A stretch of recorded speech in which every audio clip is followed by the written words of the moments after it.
minutes. I've got a bike for sale, and the Oh, guy's yeah, coming sure. over to pick it up. So if Okay. I Hi, drive out, Tim. that's why. Yeah. Well, yeah, Tim, Yeah. yeah, you were going to, as long as we're here, Gary might have to leave, but for a second, but why don't we just go over your dream, the precision air work, and just kind of review it. I mean, just the thing that I just sort of some of the thoughts I had that Can you put it in chat? yes, I can sure can. Just a second here. Okay. Shu sent me this wonderful sort of a statement of the we were talking about the tree and how the tree was um, you know uh, fed by the sun too, and so it was related. That's how it got its food. She sent me this little thing. I'll just read it to you really quick. Let's see. Here we go. Okay. She might be here, but Tim, you did some active imaginations on this one too. Yes, which I can't find. Oh, well, that's okay. Well, I mean, maybe you can remember it. Yeah. I'll just kind of go through what I said or thought. You're hiking on the side of the mountain. So ego's not in the valley, it's high up. And while you're high up, you're watching in fascination as fighters. And this was what both, I think, Roy and I noticed that the needle-like quality of the fighters and of the tower. They were like needles, and you've had at least two or maybe three dreams of knives, and that's sort of this differentiating aspect that Manju Shri is this Hindu figure that always has a knife. It's the sword of discrimination. It's the thing that separates things so that they can be named and identified. And that's really what logos is. And the idea of that is really to provide meaning for symbols that come from nature and the unconscious. The idea, what logos in its most positive form is what provides meaning onto the experience of nature, and that is the one thing that humans have that the animals don't have is meaning, whatever that means.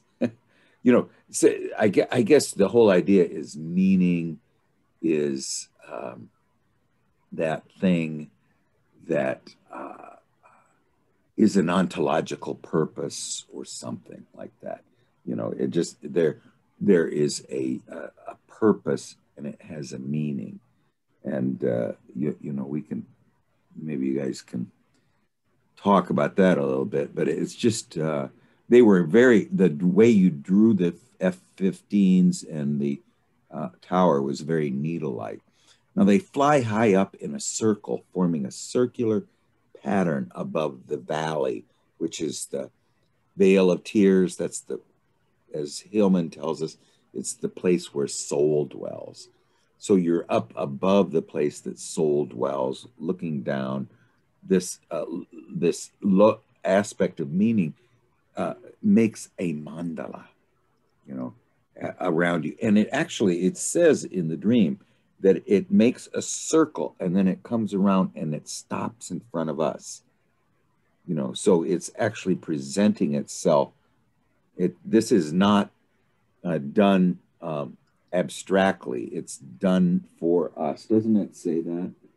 It says the jets accompanying the tower, and they fly in a wide circle around the valley, finally coming back towards me. And then they slow. So they actually, the the where after they form this circle, which is really it's the idea of the circle is it has a center, so it defines a center, and the center is the this is the it means that it has a fixed point, that place where the Buddha sat, is the center. It's the center point of the universe, the still point. Because the idea of the center is the wheel turns around it, but the center never moves. And that's the idea of the center. Oh, Shu is here. Good. Okay. So I'll finish this pretty quick, and then we'll talk about it. But anyway, I just thought it was a very good. I think it's a pivotal moment. So hi, Shu. How you doing? We're just going to finish up Tim's dream, and then we can do yours, or whichever one you want. This one is called Precision Air Work. Do you want to just read it, Tim, maybe? Sure. Yeah. I'm hiking on the side of a mountain, and I watch in fascination as fighter jets take off from a nearby airport, in conjunction with what looks like a tower or pieces of a tower that have jet engines pushing them through the air. The jets accompany the tower and they fly in a wide circle around the valley, finally coming back toward me. And then they all slow and the tower somehow is lifted. It seems like maybe the jets turn into helicopters or something. But the tower is lifted and it goes from horizontal to vertical. And it seems like it's suspended from a cable. Then the cable is cut and the tower falls precisely into a tube that is buried in the ground on the side of the mountain and disappears into it. I'm standing near some workers in hard hats who are involved with the project. And I'm talking to them about how this comes together. And I know them well enough to interrupt what they're talking about and say, how the hell did they engineer that? And the guy gives me an answer that I forget, but then they say we have to go down the mountain. And it seems to me it's a ski lift or something to get down. I've borrowed some dark glasses that I hand back to them and say, do you want these here or down below? And they say it doesn't matter. I'm about to go down, and then I was about to go down with one of the guys, and then I realized that I need to shut off the equipment on stage of a band that I've been playing with. And the stage is empty, but the equipment is still on. That's now all of the dream has at least three parts. The first is the disappearance of the tower into the earth, and the second is the discussion with the workers and the handing back to them of the dark glasses. And then the third section is going to turn off the equipment on the stage of a band that we were playing in the band nearby. So now, usually these dreams, even though those may not seem connected, it's always from that. There's the second part could not happen if the first part didn't happen, But just, I was going on so long about that. Let me just kind of summarize it. The ego is not in the valley, which is the realm of soul. It's on the side of a mountain that's high up. And while it's there, it sees these very, and if you can post the picture too, Tim, that'd be helpful. Okay. Because of just the way it was drawn, that the tower and the F-16 were very needle-like, you know, and so they would tend to represent, you know, I was just mentioning it. There's this figure called Manjushri in Hinduism who has the sword of discrimination, you know, and this is the thing that cuts, you know, and the idea of cutting is to what logos does, it differentiates, you know, it says this is different than this, that is different from that, you know, and so it kind of let's see now. I always had trouble getting that file. Can you, Roy, can you post the photo? I can share it on screen too. Yeah, if you can do that. Yeah.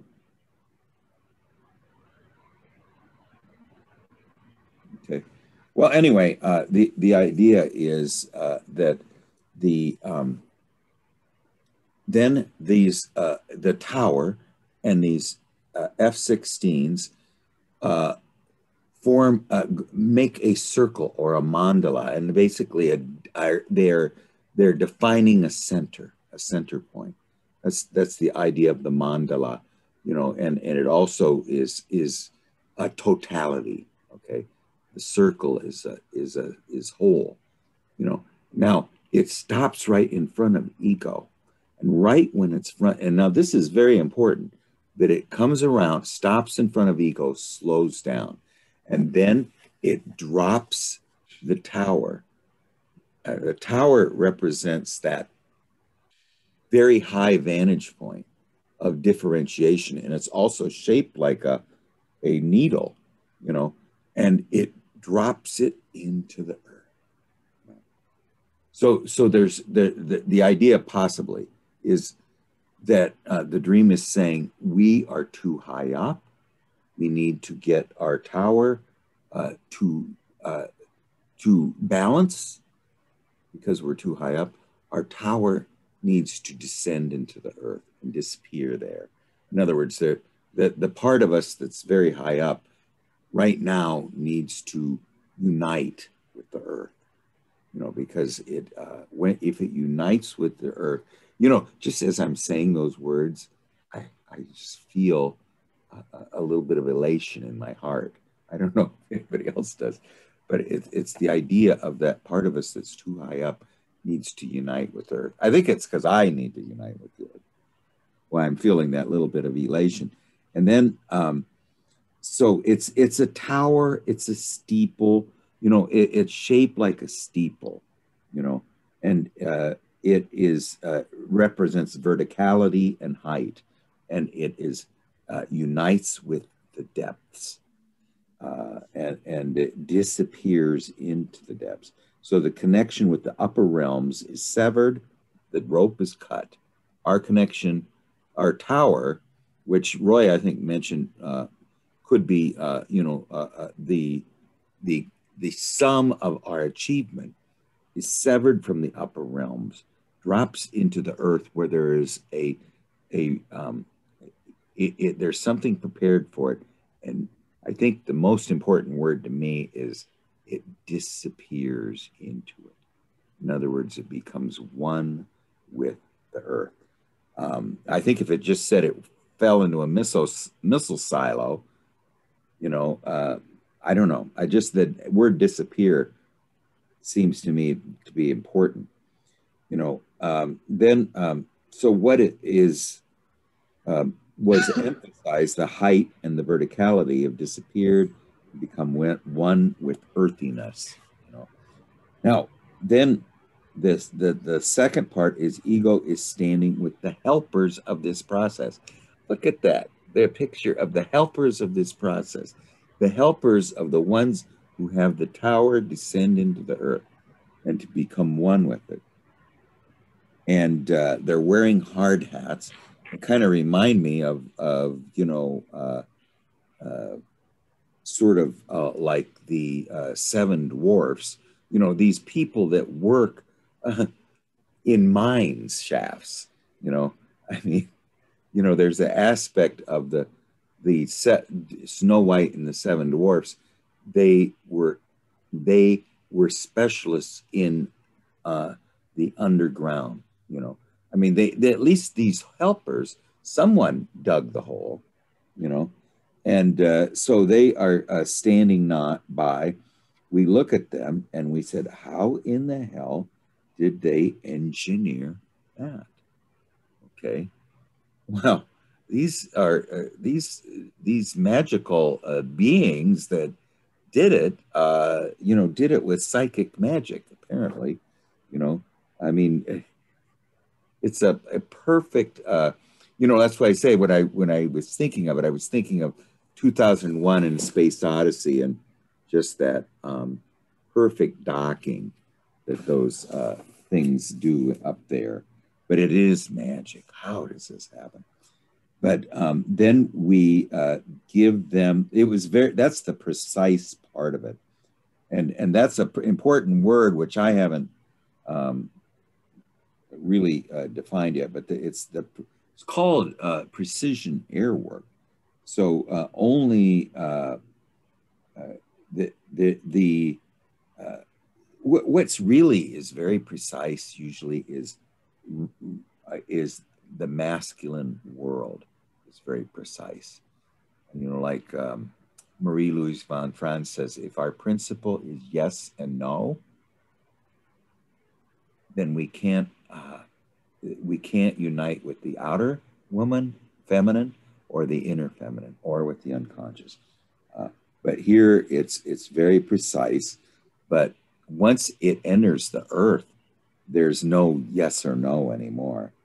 I mean, it's a different. So it seems like the masculine sacrifices its power of precision to go into the depths, you know. And then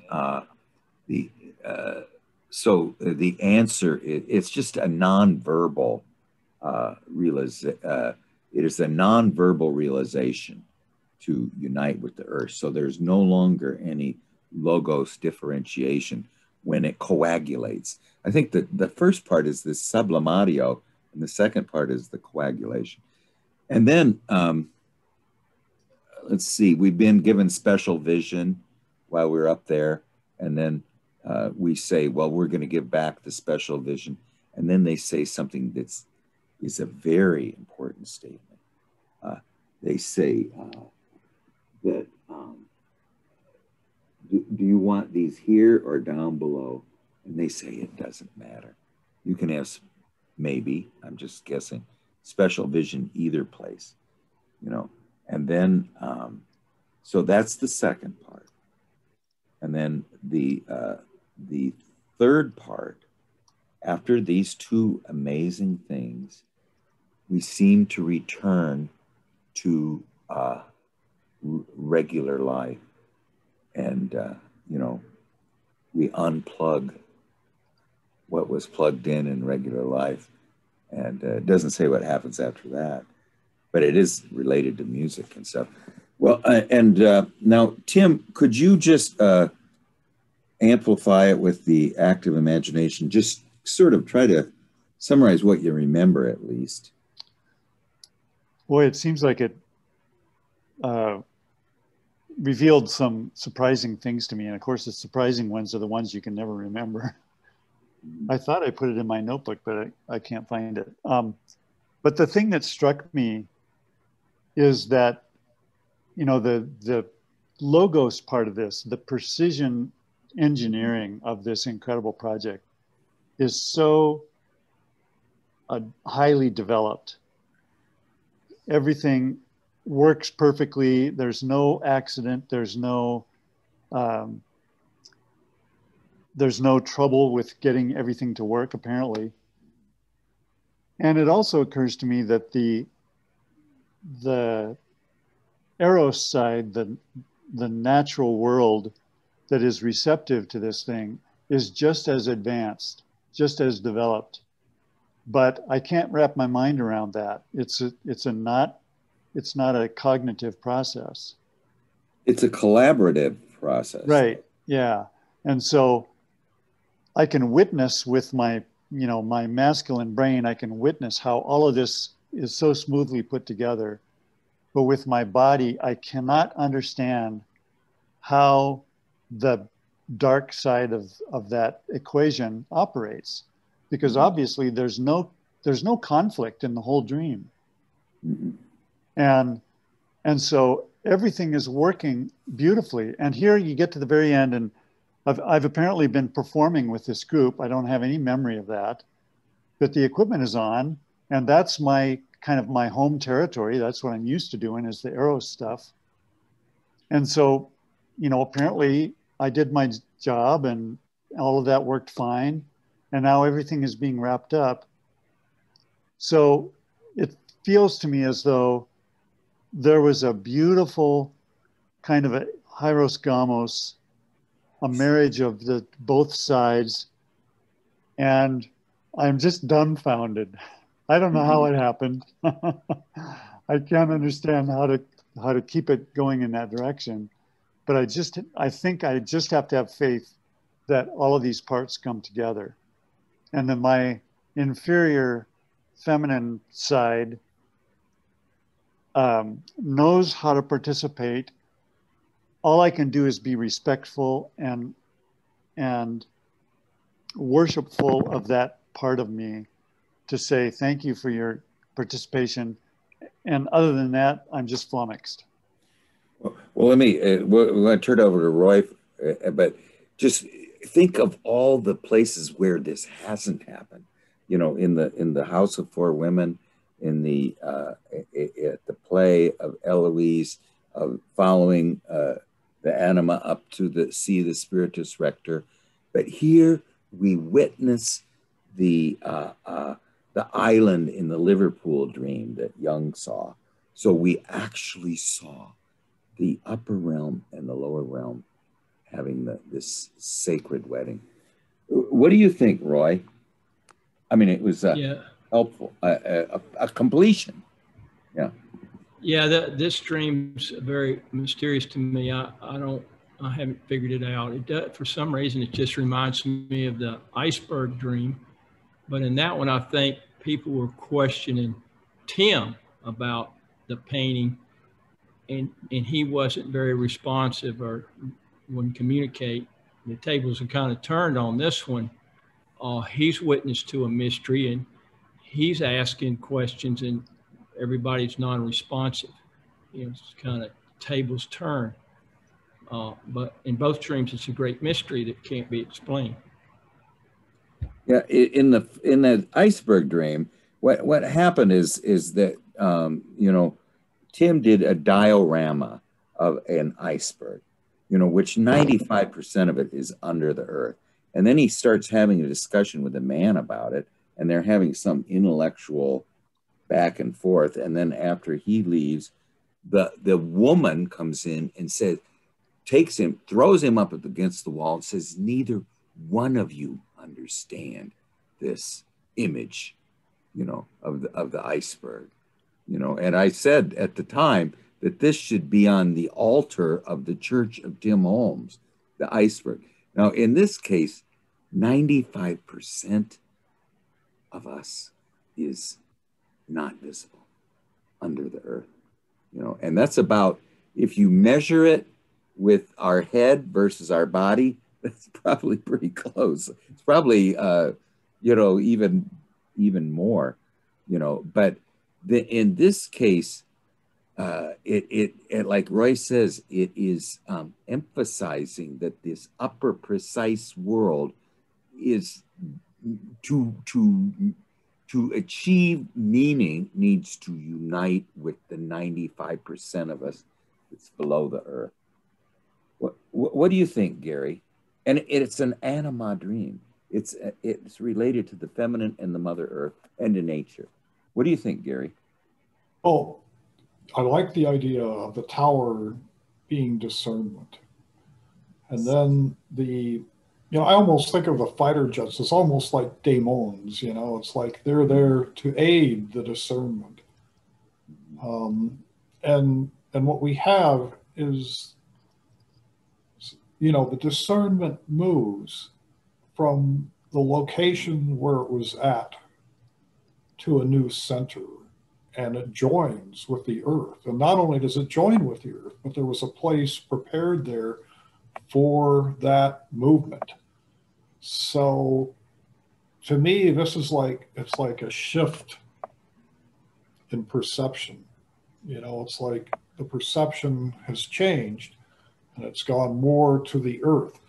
And the dark glasses, this says to me that it's like, you know, this is not, this whole thing was an act of grace. The dark glasses say, you know, this isn't in our normal range of perception. So whether the dark glasses are returned above or below doesn't matter, because it's outside the normal range of perception. And then, you know, then he realizes he needs to shut off the equipment. Well, you know, this whole thing was a performance, an act, and now it's complete. And so it's an ending. You know, the shutting off the equipment, it's just like, okay, this part is complete. And now, you know, now we're done with this section. That's, yeah. Comes up in Shu's dream about the electricity, which I don't know which one she wants to discuss, but the electricity is this polar aspect. But I don't think, in Tim's dream, it seems that we return to the valley of the soul from the high up place. Totally. What a great dream. Yeah, and see, here's the other thing. The helpers, now, first of all, who's flying the jets? And secondly, the helpers are not in the employ of the upper world or the lower world. They're in the employ of this cooperation or collaboration and uniting of the upper and the lower realms. That's who they work for. You know, what do you think, Shu? Go ahead. Oh, unmute if you can. Oh, there we go. Hi. I just see this as like the technology, the advanced precision of this technology is like something otherworldly, and it's being injected into the earth. And the fact that it's really Tim that's noticing the brilliance of it and everyone else doesn't really take any notice of it, it's sort of saying to me that he has this kind of insight that the others aren't seeing, or he's seeing something or noticing something that are not being observed by the others. But there's a bit of hesitation there, you know, the resistance to go down there to check it out. Oh, I've got to finish this off first. There's maybe like a resistance to a new paradigm or a new world that's emerging or something like that, that you're straddling the two worlds of in a way. Like that's how I kind of see it. So there's like a bit of inertia, a bit of resistance, but the noticing of something brilliant emerging that you can't quite comprehend yet. It's just so new, so foreign, like some kind of alien visitation or something like that. And what is the catalyst of the whole dream is that we go up on the side of the mountain. At that point, it puts this whole thing, which seems to be you think this would happen if we weren't there?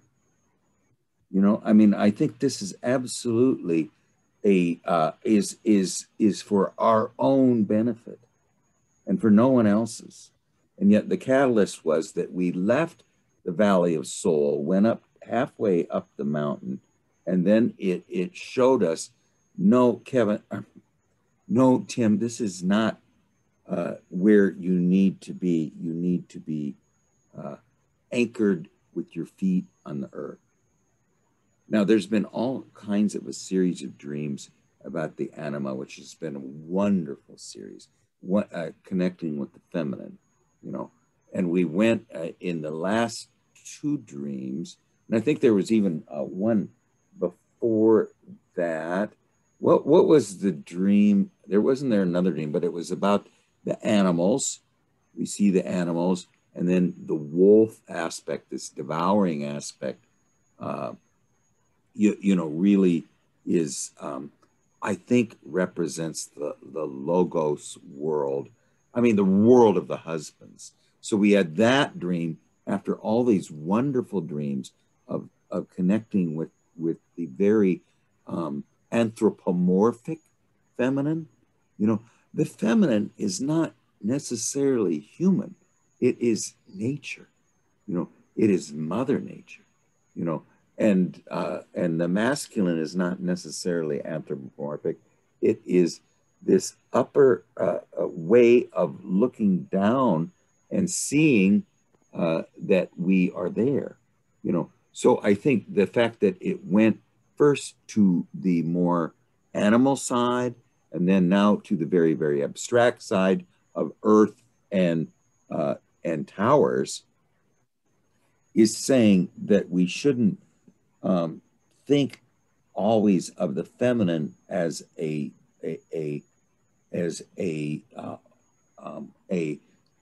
form of the human female, because it's much deeper than that. The human female. Now, I'm going to tell you, Shu, I want to read what Shu sent me about Inanna, because it's so beautiful. But I asked Inanna, after she had shed all of her clothes all of her persona, after she went through the seventh gate, what is the meaning of your form? And she said that her breasts represent the bounty of life, and her hips represented the constant renewal of life, that thing that keeps coming in, and then that thing which feeds that which comes in. And it has nothing to do with the human female. It just is symbolic of something behind it, a mystery that's much deeper. So don't identify the human female with the mystery that lies behind her, because then you get stuck. Then you think it's all about sex or whatever, and it's not. It is about life. It is about is realizing that we are, to be we're serving nature and life. The Great Mother is not human. And I think about just the aspect of relating. To me, the feminine spirit is about relatedness. Oh my God, yes. If you're in relationship, you're participating in the feminine spirit. And as soon as you think you have dominion, then she's gone. Mm-hmm.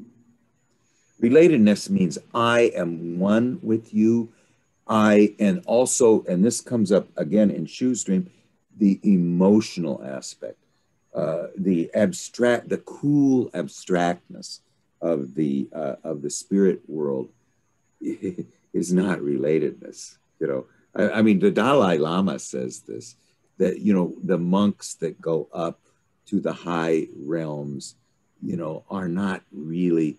They need to go down into the valleys, and that's where this magic of relatedness is, because the relatedness means emotion. It means that we are one with everything.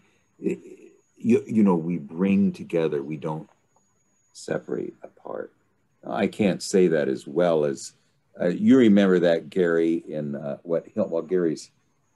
Gary, I think, is selling a bike right now. But anyway, Tim, do you have any final comments about it, or? No, I think we wrung it dry. Thank you. I know, but it's a very important dream. Like, I think to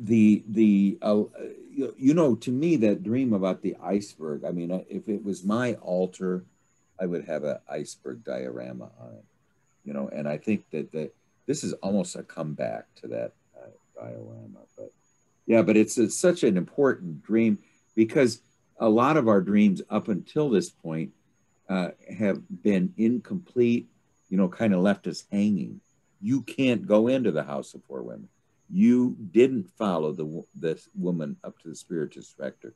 you can't go to Eloise's play, you know, and now suddenly we see this marvelous vision. You know, I mean, that's just absolutely marvelous. Well, let's look at Shu's dream real quick here. I just want to read this that she sent about the Sumerian pictograph. Is this of Inanna, Shu? That pictograph, that symbol that they're describing is the symbol of, what was it, plant or something? I can't remember. Yeah, well, you said a tree, but tree, yeah. Yes. Well, just listen to this. Now, this is by Diane Wolkstein and Samuel Noah Kramer, who wrote a book about the stories of Inanna. The Sumerian. So Samuel Noah Kramer was one of the original cuneiform translators of the tablets that contained all of the Inanna stories. So this book is direct to the source of what the myths and the songs were. And Diane Wolkstein interprets them all. Yeah. Okay, good. So it's his translation and her interpretation, I think, correct? Yeah. Okay. Well, it's just the Sumerian pictograph for plant displays the complexity of the synthesis wonderfully. The two sets of 4 lines cross each other at right angles, forming a mesh, which is a third new entity, yet maintains the equal identities of the opposing forces. The image of the tree as the synthesis of these numinous powers is also effectively seen in outer reality, where the tree grows from the darkness and underworld into the light and consciousness. It is anchored in the underworld, but grows towards the heavens. The tree is part of the 3 kingdoms, the underworld of Erish Kigal, the earth of Enlil, and the heavens of An. The wonder of the tree continues to exist today, for although we still cannot explain the mystery of the first seed, we can take the seed in our hand and say, here is the beginning of life. So beautiful. And it will emerge from the underworld, strive towards the heavens, and die back into the underworld, from which one of its descendants will emerge. You know, I was just saying that, you know, I had 3 dreams last night, and they were very complete, and I remembered them very well. And I really didn't have time to do an active imagination this morning, but I did one anyway, because I just felt so grateful. And so I did one. I just set the clock for 30 minutes. You know, I usually do an hour. But I went down, and here's the woman who represents trees and the woodpeckers. And she told me that the woodpeckers are the thoughts of the trees. And the dream, you know, the woodpeckers never leave the tree. These are not eagles or anything. They never leave the tree. So they never leave rootedness, but they're the thoughts of the trees. She said, your dreams are the thoughts of your body. You know, so, and you know, they're the thoughts of your body. They're not the thoughts of you, you know. So they're the thoughts of the seed, really, you know, the seed and the tree, you know. But anyway, I just thought that was so beautiful, Shu. Now you sent 2 dreams. I think they're actually related, but oh, really? I think so. Which one do you want to discuss? The first one? Maybe we could just do one after another if we got time. Oh, sure, because they happened on completely different nights over 2 different weeks. But they were both dreams. I don't remember dreams too well, but they were both dreams that really stuck out to me. The second one was more disturbing, and that's one. Yeah, I can't quite work out. Well, yes, that is disturbing. But let me just say something about nightmares. Okay. Nightmares, well, this is what I think it was Gerhard Adler says, that the unconscious wants you to experience the pain it is feeling because we are ignoring it. So it sends us a nightmare. Because we are ignoring its messages, it feels pain. And so what it finally has to do in desperation is it wants us feel the pain we feel, you know. And so that's sort of the idea of the nightmare. I mean, they apparently, like you said, you felt stress and but they must feel it too, you know, because we don't respond. But anyway, let's do. Now, I'm just saying that these dreams seem to be related, and let me see if anybody else thinks, Roy or Tim or Gary, when Gary returns. I'm going to put it in the chat here. See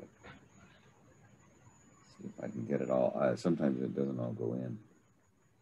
Okay, all right, let's see. It goes down that her daughter was doing. She was so proud. Okay, let me go back to this.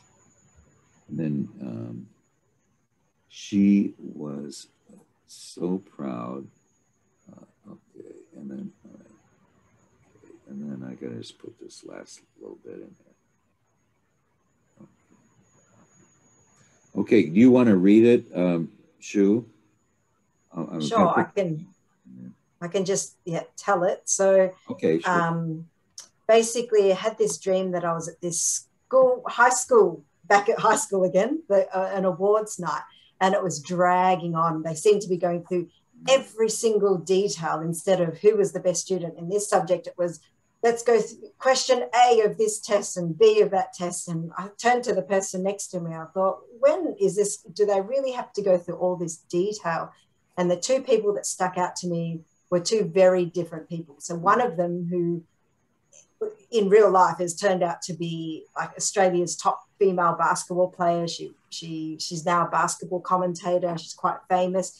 And the other one was a woman, a girl that grew up, I think she was one of 6 children, all to different fathers. Her mother was mentally ill, always, intoxicated or on drugs. She basically had to raise herself and her siblings, lived in housing commission. So really, the mother was connected to the underworld, bikies as well. So they were always loitering around her house. So this was the environment she grew up. And in the award, they went through this person's test, every single question in this test. And I turned around and I saw her mother behind me, and she was in tears, because she was so proud of her daughter. She had no idea that her daughter had done so well at school, and also feeling a bit guilty that, she actually wasn't around, to actually help her. So that's when I realized in my dream, this is why they have to go through the details. So this can happen, so her mother can see her daughter in this way. So that was the first dream. Okay, let's, then we're just gonna go through it really. And this one took me a while to figure out, but no, I'm not saying I figured it out, but I'm sure you have. Yes, well, we were at a high school awards night. So it's the place of learning. We return to the departure point, and the unconscious is doing something to say that someone achieved a very high level of consciousness. Someone achieved, maybe even you could say, wholeness. And it is yet it is describing it in animus fashion, with many, many parts, see, rather than just recognizing the emotion of the fact that they achieved wholeness. They're showing they did it through differentiation, through many, many, many, many parts. Okay. Then we come to so the tasks were broken down. I mean, all I'm saying is this seems to me, the fact that there's so many details and that the dream ego is wondering what in the hell is this about. It really is the animus. This is the spiritual aspect of meaning that expresses itself in differentiated fashion, which is not really what the dream ego is oriented towards. Now we have two people. Now these two people who were of great note were seemed to have achieved a level of achievement which was extraordinary. Okay, the first one achieved it through their own efforts without a lot of difficulty, and they retired. And I mean, it's just this athlete. So I mean, it's just two people who we greatly admire, you know, who seem to have found meaning in their life. Okay, the one did it through her utter devotion to her sport. Utter devotion to her sport made her you know, like with somebody in the Hall of Fame or whatever you might want to say. Okay. Yes. Now the second one. Okay, two types of achievement. The first one did it through utter devotion. The second one did it through overcoming great adversity, extreme adversity, you know, and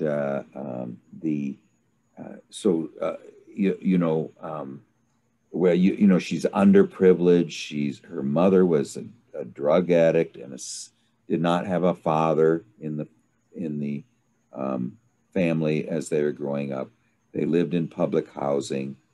They're connected to the underworld of bikies. I like that word. That's the Australian word for is it? like the Hells Angels, you know, or a biker. We just call them bikers, but it's a good word. But and she had 6 different fathers and 6 different children. And Lisa was the eldest and was a surrogate mother to her siblings because the mother was absent or couldn't raise them. So now the dream ego can't understand the detail of these tasks. And the only thing I can think of is this is animus. This is the animus explanation of how it happened, how it brought meaning into these 2 lives and achieved wholeness. Now, I'm anxious to hear what Roy says, because he brings the reality to the thing, and Tim's really good too at this. But so now, how does ego understand it? And you really say that you understand it after you turn around and you see that the mother of this wonderful her wonderful daughter who overcame all adversity to achieve the highest level of achievement at this institution of learning, you know, that her mother at least recognizes the great meaning that is linked with what you said, was the fact that they linked so many tasks that she did all of these, you know, despite her mother not nurturing it. So she was so self-directed, you know. So you know, I would just sum it up is that the dream ego is seeing wholeness, and the dream seems to be saying that it is linked with the spirit world or the world of differentiation, you know. So where Tim's dream is about relatedness, your dream seems to be about the spirit world of the differentiation of the spirit, of logos, which brings meaning. You know, the idea is too, when you have a dream, you do 2 things. One is we are the medium of expression of it. So we draw it, we color it, you know, and we don't really add it. That's the nonverbal aspect. The verbal aspect's what we're doing right now. We circumambulate it and just throw words at it, you know, and you have to do it many iterations sometimes before something dawns on us. You know, Roy, what do you think? Yeah, that's a hard one for me. It's interesting, the contrast of the two women. But one might be more extraordinary than the other because of where she started from and her environment, what she had to go through to get out of that, be integrated into society in a good way. And that's very, very unusual. I mean, that took incredible clarity and ambition for Lisa to overcome all that. I mean, that's just remarkable. I don't know how Shu feels, but you know that's what really hits me about the dream. In the dream, to realize how somebody that she even knew Lisa could overcome those odds. Yeah, I don't know, Gary, if you got to listen to too much of it, but no, I was out. The guy came to fine. pick up the bike, and so I got into a whole conversation. So yeah, I'm probably not going to have a comment on this one. Okay, well, that's fine. I think the next one is somewhat similar, even though it's a little more disturbing. But I just follow up on Roy's comments, I think is, you know, I see a little bit of the Turtle Temple dream in this one too. I mean, I don't know. I mean, I don't know why, but the roof with all the turtles on it. I mean, it's just, there is some aspect in Shu that is looking for a symbols of wholeness, you know, somehow. I don't know. I mean, the turtles on the roof, you know, I don't know. What do you think, Tim? I'm really touched with the appearance and the difference in these four women. So Carly is sort of like a goddess, you know, an ideal figure, all this success, and it seems very easy. And Lisa is more like the human story where there's all this conflict and adversity, and yet there is also triumph that really is a human attribute that is much more understandable and much more more human. Yeah, it's more human. Relatable. Yeah, yes. Relatable, exactly. And Lisa's mother, who is like the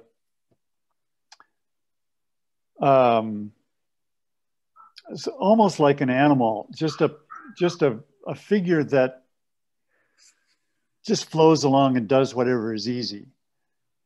And all of a sudden looks up and sees the achievement that Lisa has achieved, and is flooded with tears. And that's the thing that makes you come alive, Shu, when you know you see that, and all of a sudden that's what constellates you.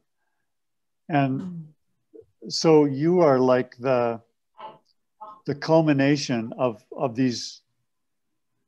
You're the fourth aspect of these other three constellations: the ideal, the human, the sort of, I don't want to say subhuman, but the more animalistic, the more instinct driven. And then you're in the position where you're putting all this stuff together and making sense of it. And so the fact that you are made emotional by that part of it, to me, illuminates where you are coming alive in this process. It's so beautiful, Tim. I mean, there is a quaternity there, the quaternity of the dream ego, this goddess-like being, the mother of you know, who comes from a dark place, the dark mother, and then the dark mother's daughter who leaves that darkness and comes into the light. And we're experiencing this quaternity in the, you know, whenever we dream about high school, about our childhood home, or anything like that, it's, you know, what's that thing in Little Gidding? You know, you leave, you come back to the place you began at, and you see it for the first time. I mean, this is the idea of the circumambulation. There's no such thing as linear growth, only a circumambulation of the center, and it's a spiral type growth. I mean, basically, you know, in alchemy, they say this too. They just do iteration after iteration, you know, and each iteration is more subtle than the one before. I mean, it's the same cycle. But that is so beautiful. The four, let's just talk about those four. And it seems to me that you're the only one that gets to see all four of those. Yes. That in each of those other positions, they can only see part of the picture. And the dream ego is the one that sees the whole thing at once. Yeah. Yeah, when you say it like that, it reminds me of that sort of hero's journey kind of thing. You know, you go out, there's like you're striving for the quest of the, you know, the golden fleece or whatever it is. And then, so there's an ideal, that's the Kali, and there's the conflict, you know, that's the Lisa. And, you know, you have to meet your demons and battle your own shadows, that kind of thing, that circumambulation. Yeah, that's the idea. We encounter our quaternity, which Tim, that's brilliant, Tim, is that we, at the beginning, we went back to the place of the beginning, and it's not just any place of the beginning, it's the place of learning, you know, and we're identifying, we have identified a quaternity, the dream ego, two centers of wholeness. One is the center of wholeness in the upper world, which is the goddess, and the other one is the center of wholeness in the lower world, which is the daughter of the dark mother who escaped the underworld and came into life and became whole. You know, so there's these two poles. There's actually the pole of the goddess and the child of the dark mother, and then there's the dream ego and the dark mother. And so they are the four aspects that somehow must be within us, you know. And we go back to the place of the beginning, and we encounter these other three aspects. Now, you know, the dark mother would represent possibly the unconscious or something that is very far away from ego, and yet out of this unconscious, and you can add all these, you know, the list of her weaknesses, you know, but she also produced the child of adversity who overcame that adversity. And so yeah, if you don't look at her, the mother, as someone, a being in the outer world, but she is this, well, you know, yeah, she's like Kali or some underworld mother who produces a child. Like you got the primitive mother of nature. Yeah, it's like like a barn cat that has this instinct to nurture the child, but really doesn't have any capacity beyond that. Yeah. Now remember, then Shu, you just based on what he just said, the child of the instinctive mother, you know, that might be better. The dark mother, the one that's less conscious, and she comes into the light, and you say that until you saw this barn cat mother or the instinctive mother, realizing that she is this instinctive mother. Out of the instinctive mother comes this being who achieves a high level of consciousness, through the spiritual, through meaning, through spiritual meaning, through the big long list of things and tasks and A, B, C, D, E. That's not feminine. That is logos. So the daughter of this instinctive mother achieves her high level through logos, and that's why the ego can't understand why it's such a long list and lasts so long. But it's extreme differentiation brought her to this point, Brilliant. Well, I don't know. I mean, why don't we look at the second dream, because it's I think it's sort of related to the first, even though they weren't on the same nights. Yeah. Did you want me to tell that while you're getting it up? Yeah, go ahead. Chat? I'm just going to put it in the chat, and then maybe. Sure. It's much shorter, this dream, because, I couldn't remember much of it, but I do remember a group of farmers being on my property, and they had caught a deer, and they were torturing the deer, and I was pleading with them to stop doing it. I said, if you want it for meat, just kill it humanely. But they proceeded to just continue torturing it. And the one scene I particularly remember, they had my car bonnet open, and they put the deer in the car bonnet and hooked it up to the batteries and kept electrocuting it in like short bursts, like it wasn't dead, but they just kept electrifying it.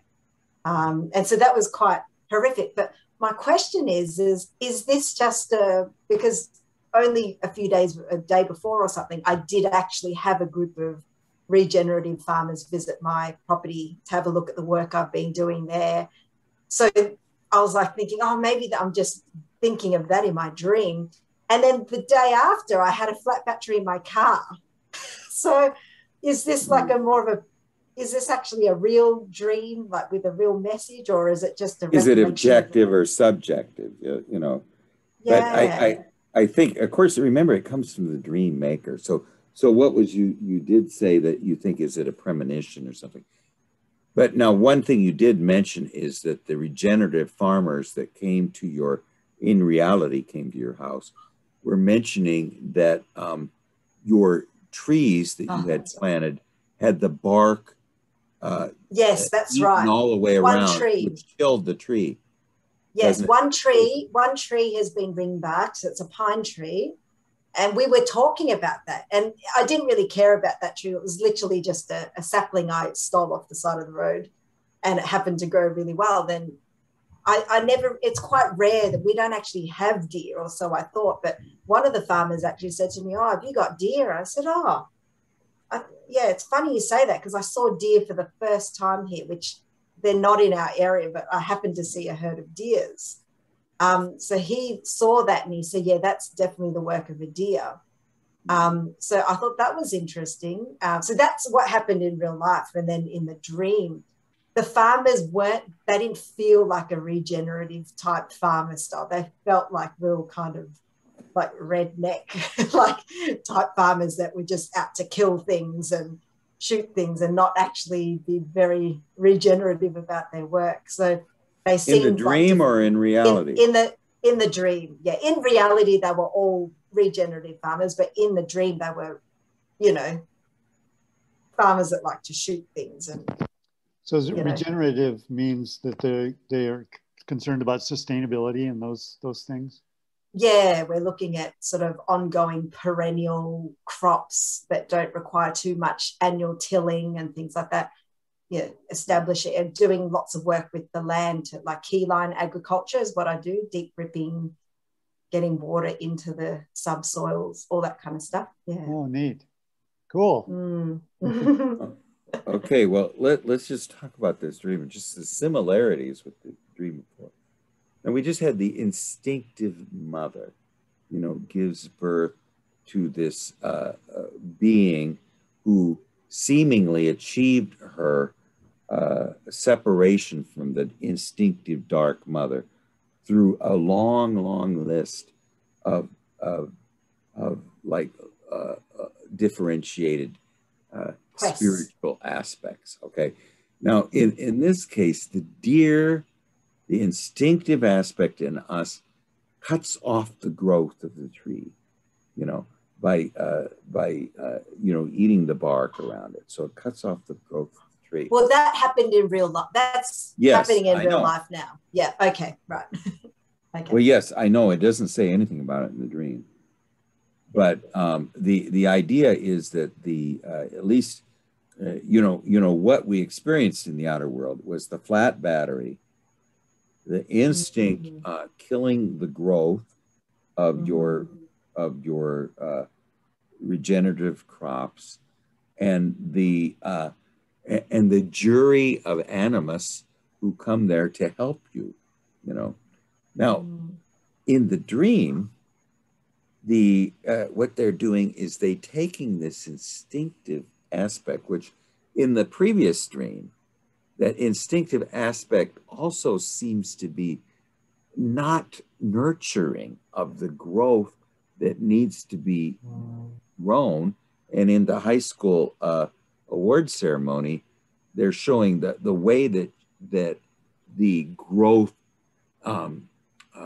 actually occurred from the instinctive mother was through the spiritual aspect of meaning, which is represented by not the instinctive world, but the spiritual aspect of meaning, which is so tedious to list because it keeps listing us like it's like the precision air work, you know. I mean, it's listing all these things that the spirit world has long lists of things, you know, and does things very precisely. Yet through this, through the order of logos, see, that's what logos really does. Is it orders things through the ordering of the instinctive world. The daughter of the dark mother achieves wholeness. Okay.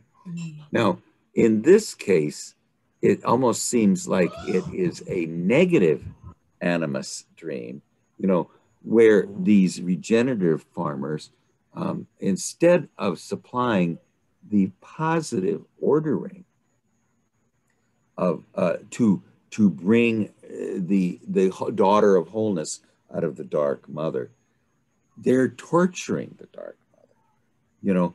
And how are they torturing her?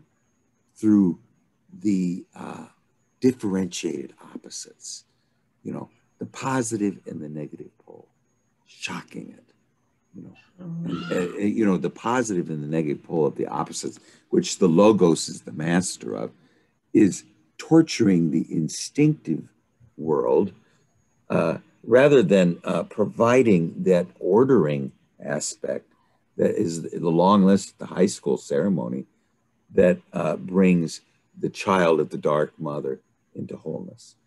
In this case, it seems to be, like you say, it's a little bit of a, it is almost, see, that's where I'm seeing the similarity, yet it is a sort of a demonic spiritual aspect. It's not a helpful spiritual aspect. But what do you think, Roy? Okay, my take on this dream is I'm going to go back to the snake dream where Shu's protecting the dog from the snake, and she's not killing the snake. So she has some sort of connection with the dark instincts, which people usually don't have, you know, but she's got this connection. And then in the first dream that we're discussing tonight, the dark mother, Lisa's not supposed to happen, you know, but somehow Shu has befriended this chthonic mother, and the daughter turns out extraordinary, which isn't supposed to happen. Nobody else is probably rooting for Lisa, but you know, Shu's able to experience this, a very beautiful thing. And then in the last dream, the deer who doesn't appear to be chthonic, but actually they are very chthonic in modern times because they eat all your plants. It's not hardly a damn plant that grows it, or deer won't eat. And if you're trying to farm, it's your worst enemy. So the rednecks and most people, they don't like the deer. And they'll shoot them or build fences. They don't work with the deer. It's not part of their picture. But for some reason, Shu has feelings for the deer, this chthonic thing or controversial thing that, you know, it all ties in, all three dreams, with that theme. You know, that's what I'm picking up. She wouldn't kill the snake, you know, so she doesn't want to kill the snake. And you describe the deer where essentially it is the instinctive realm that, you know, somehow can, left without order, can eat all the plants and kill all the trees, you know. So that instinctive aspect that does not possess an ordering principle can shut down the growth. Yet Shu will not kill the snake, and she has sympathy for the Dark Mother in the second dream, and then in this dream she has sympathy for that instinctive aspect within us that seems to consume rather than nurture. You know, what do you think, Gary? I'm going to take a little bit different approach, although I really like what you're saying on this and what Roy had to say, but just to give maybe an alternative view to play with. So the farmers, these are like shadow aspects. They're very unconscious. You can't even really communicate with them, which, you know, which definitely indicates that they're unconscious.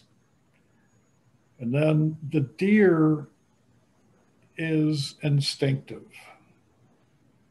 And so, you know, I think this is, you know, I think there's something she's not aware of, you know, that is only maybe now coming to consciousness that's instinctive in her, that the shadow is, you know, torturing, and she's only becoming conscious of it. And if you become conscious of that type of thing, then you can take action, then you can bring it to awareness. And with that awareness, you know, you can, you know, you can change behavior. So that's how I'm seeing it. I could be completely wrong. Well, I think just as one quick thing, I don't think it would be the demonic aspect of the animus. You know, we have demonic aspects of the anima.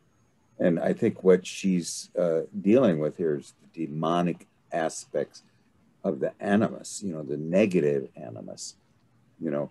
Yet it's also dealing with with an instinctive aspect, which is not,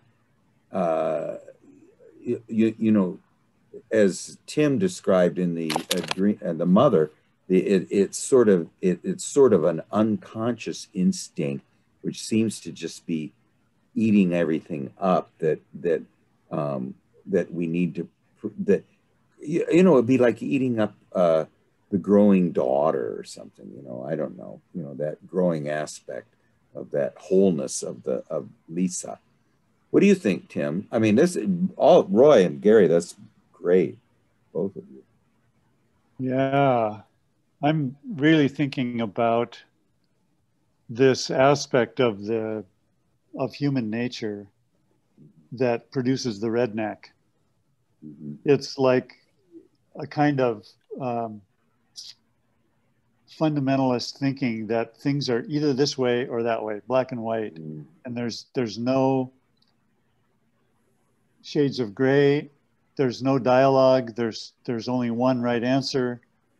And when that comes into contact with something like the natural world, it's just disaster, because here these guys are taking, it'd be different if they were killing the deer with a knife to the heart or something, which is a little more, I don't know. Humane. Yes. Say again? Humane. Humane. Yeah, humane, but also kind of, it's authentic in a ritual way. But instead what they're doing is taking electricity, which has a black side and a white side, and trying to torture this, this feminine element that is Not conscious. part of the, yeah, it's part of the natural world, but it cannot be put into that black and white world. And so it seems like a perfect example of how it feels to me to try to deal with somebody who is like a fundamentalist or a redneck. How do you speak a language that makes a person think about the alternatives to black and white? Aggressive, So closed-minded, you know, I mean, and I mean, there's male aggression showing here. Also this closed-mindedness or something that does not see the value in the deer, doesn't see the value in this unconscious instinct, which Shu saw in the snake, the venomous snake. She would not kill it, even though it comes out of the sack. That's beautiful, Tim. I think that's very important. I think that demonic aspect, the animus here, is showing just what Tim describes, sort of a closed-minded unconsciousness, and also just aggression and going after something. You know, what is it doing? It's really just, you know, it is not, like she says, you have some very, the dream ego has some very interesting statements in your dreams. The dream ego seems very conscious. I mean, it was conscious, yeah, in that dream about the snake, and it's conscious here. It seems to make statements of a certain aesthetic or ethical quality or something. But anyway, yeah, Tim, I love that. What do you think, Shu? Now, just whether those dreams are related or not, but they seem like they seem to have similar motifs, you know. Yeah, now that you talk about it this way, yes, I can see the similarities. And just to add to Gary's sort of component of the unconscious, because I definitely saw that in that first dream, because before I saw all this stuff going on behind my back, I was quite judgmental. I was saying, oh God, when's this going to end? I just want to get out of here. So that's almost like a shadow self coming out, like, you know, just being judgmental about things or about the whole situation. And maybe the not being able to communicate to the farmers is another way of showing that unconscious side of me. So that's another similarity too that I see in the two dreams. I just wasn't sure what to make of it, because whether it was just, yeah, something that I was recollecting from the day's events, or, yeah, so that threw me off. But yeah. Yeah, you'd have to think too. I mean, a lot of people who, you know, the day's events, who's composing the dream? I mean, you know, it seems, Jung used to say he liked to really work with the most boring, banal dreams, because the what was so wonderful came out of it. He would you know, often ask this woman was a caterpillar, and he says to her, what do caterpillars mean to you? And she'd say, I have no thoughts about caterpillars. He says, well, what do you think caterpillars mean to me? And then she suddenly had all kinds of things that Jung would think about caterpillars, but what she was really thinking about was her own, what she thought about caterpillars. You know, but I heard of one other one that was really good. I see this jujitsu thing where this woman had insomnia, and her name was Joan. and she went to a Jungian analyst, and he asked her what was going on, and she says, "Well, I just don't sleep, but I seem to sense this gray figure sitting next to me while I'm lying there awake." And he says, "Well, what does she look like?" She got kind of angry. He says, "I don't know what she looks like. I just sense this gray figure. Can you describe her face?" "No, it's covered." And then he says, "Well, what's her name?" And she says, "What's her name?" You know, she's starting to get a little angry. And he says, "Well, yeah, you know, sometimes when you go out and see people in the street, sometimes you can just give them a name. I think that guy's name is this. And so what is the name of your gray figure?" And she's finally got so exasperated. "I don't know what her name is. It's Joan." You know, she mentioned her own name. And suddenly that startled both of them so much. And she starts to weep. This gray figure that's sitting next to her was herself, you know. And I mean, it's kind of an interesting, sort of reminded me of you turning around and looking at the Lisa's mother and seeing her emotional aspect that sort of, suddenly made you understand this very tedious aspect of the ordering principle of Logos.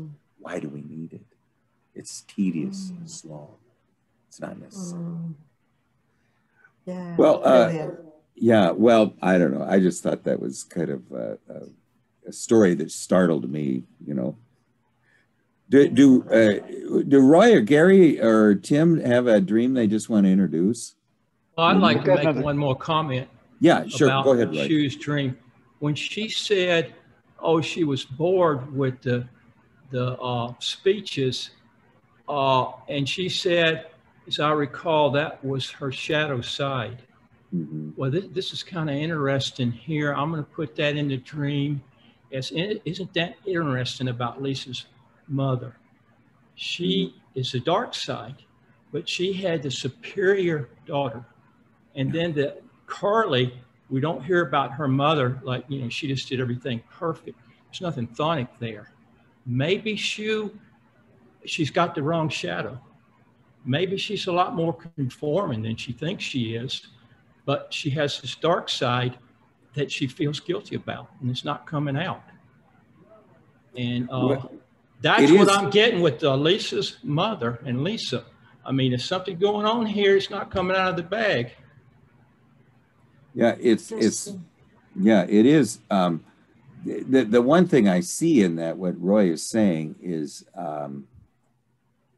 these dreams seem to be very emphatic, you know, and they're talking about something about us, and they seem to say that the treasure hard to attain comes out of the darkness of the darkest instincts, you know. How the treasure hard to attain in alchemy is found in the dung heaps, you know. So this part of the instinctive world, but I still, even though I sense that you have an affinity for the instinctive realm of the snake, of the deer, and of Inanna. And Inanna. Yeah. I mean, she's sort of your spirit mother or something, you know, and she's the queen of the underworld. So isn't this amazing? No, the underworld. Something's not coming out of the bag here. No, but do you see how now Tim's upper world needs to unite with the underworld, and your underworld instincts, which are very rudimentary, very dark, and seemingly somewhat unconscious. Lisa, the brown snake, and the deer, through the ordering principle of the spirit, can achieve wholeness. So that most darkest instincts in us But it seems to me that the dream ego in the dream is almost a facilitator of the process. I mean, now, see, I want to say one thing. The dream ego, now I know Roy hates it when I say this, but the dream ego is not us. You know, it is the unconscious's portrayal of us in the dream. And the unconscious portrayal of us is as a facilitator. Do you ever throw I Chings, you know, a hexagram? I don't. But I know a lot of people that do.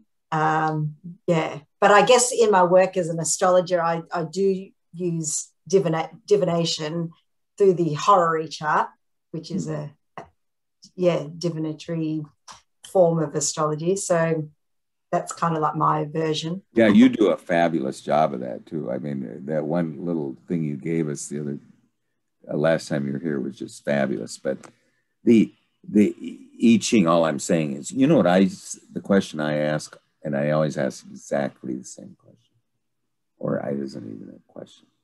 Just help me, God. That's all, the only thing I ever ask. And I just want the Tao of this moment to be expressed. And then and then if you look at one of the changing lines, and then you read what the changing line says, it sounds like something very dark or negative about you. But don't go with that. Go look and see what Richard Wilhelm said about it, because then he extrapolates it a little bit so that you get the nuances and everything. But I'm just what I'm just saying is that, Shu, this is these dreams that you've had have been. I say the same thing about Roy, Gary, and Tim. They're very mysterious, you know. And they all are. Yes, they are very mysterious. But anyway, I've got another comment. Yes, go ahead, Tim. Yes, please. I'm channeling my own inner redneck. Yeah. And it seems to me that I'm thinking about that weird activity, this kind of junior high boy thing of taking a beautiful animal and torturing it like that. You know, what does that come from? And I think what it's about is that part of us is so truncated and immature that it's just furious that it doesn't have the treasure. And so it's going to kill the damn treasure when it sees it. So a deer is like this beautiful, ethereal creature that floats through the woods, you know, that is the opposite of the immature junior high boy. And these rednecks, it seems like what they're doing is taking their masculine power, overpowering this feminine wild form, and just doing their worst with it. So if it was my dream, what I'd be tempted to do is gather these damn farmers around and start talking to them and say, what in the world is up with you? What are you trying to do here? How are you proving to the world that you're better than this poor deer by torturing it like this? Okay. Maybe, maybe they'll be able to tell you something. It's the masculine aspect of the animus that absolutely has no value for relatedness or the earth. You know, it is or beauty. It's all about this logos principle, which is the God, and nothing else exists. And anything that does exist is just we don't value it at all. You know, it's valueless. There is nothing. So it's this disconnected animal. That's why I say, you know, we have demonic women in our dreams. These are demonic men in Shu's dream that are totally disconnected from nature, totally disconnected from relatedness, totally disconnected from the earth, you know. And where in the first dream, they seem to be facilitating the blossoming of the daughter of the Dark Mother. In this case, they're devils. Mm. Well, Roy or Gary, do you have any final words, or Shu? Do you have any? That was very good, Tim. That's exactly right. No, I really like what everyone said, you know, and I also like what Tim brought up, that, you know, I think some active imagination work on this, yeah, you know, would be good, you know. I'd love to hear it. I'll give it a go. Well, I just love to hear it. I mean, if you do it right, and I think you can meditate, it's not going to be you speaking. Like this morning, I just go in and say, hey, you know, just thanks for those dreams. Well, one dream I had was that my wife and I had moved into a barracks, you know, and there was no room for our beds except in a handicap space, but our beds were vertical and everyone else's were horizontal, and it looked like we were. So I asked what this is about, and it's just saying, you know, that that you I don't know. It was just I can't remember what it was. Actually, it did say something, but now I can't remember. But anyway, well, thank you so much, everybody. And thank you, everybody. Yes, next week we need Gary or Roy or Tim if you got another dream, or Shu anytime. We usually can do 3 at a time. Well, thanks everybody. It was a very fruitful for me. So. Yeah, good job. Take care. Okay. See you guys all later. Bye-bye. Bye. Bye.